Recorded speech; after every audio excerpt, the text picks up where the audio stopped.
I've done many funeral masses over the years, and when I do, I always like to talk about eternity and what that means. And people always say, oh, it means forever and ever and ever. Well, really, eternity means that there is no such thing as time. So I like to talk about this at funeral masses, and I say, suppose a person dies and gets into heaven and they look at the time and it's 3 o'clock, and they go walking around and they come back and look at the time, it's 3 o'clock again, and they do this over and over and it's still 3 o'clock. What does Earth time look like?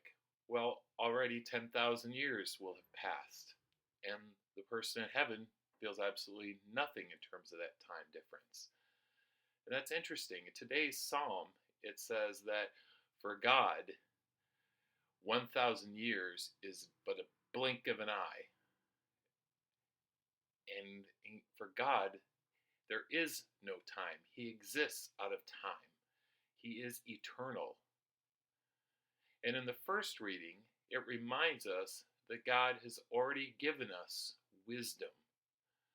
And why does He give us that wisdom? Well, it's to help us make the right choices for our life. For example, how we live here is going to influence our life ever after. If we don't make wise choices here and we ignore God and we sin, that's going to affect our afterlife. But if we make those right choices and we appreciate God, and that is really going to influence our eternal life. And in the gospel, Jesus challenges us that we need to be wise and to follow Him and make Him number one. And yes, that makes sense to me. We can't say, oh, well, that's good enough. We follow that and then go and do whatever we want. People say, oh, well, I sinned, but it's not really that serious. God's going to understand. Or I'm human. God understands that. Or excuse after excuse. Oh, I missed Mass, but I have a good reason. I didn't pray because I have a good reason. It's not that bad. God's going to understand it all. Well, all of those things are really bad choices, and that damages our relationship with God and separates us from Him even further. So, if we really were motivated to love God and to do things to please God, then we would feel a much greater sense of satisfaction in our life. And then when we love God, we will be happy to run to meet Him in the hereafter.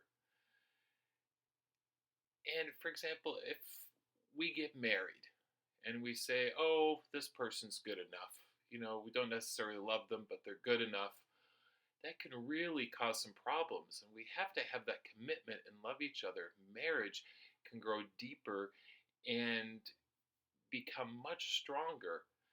And I look at these older couples and see that they've been together for so long, and it's because they've gone through so many ups and downs and they've stuck with it. So we have to make that commitment to Jesus and stick with it. And then when we die, we will be with Him forever and ever.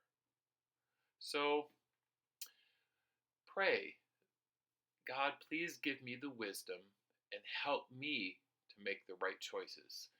Because those choices are going to help me have a deeper relationship with you and other people. Thank you, and God bless you.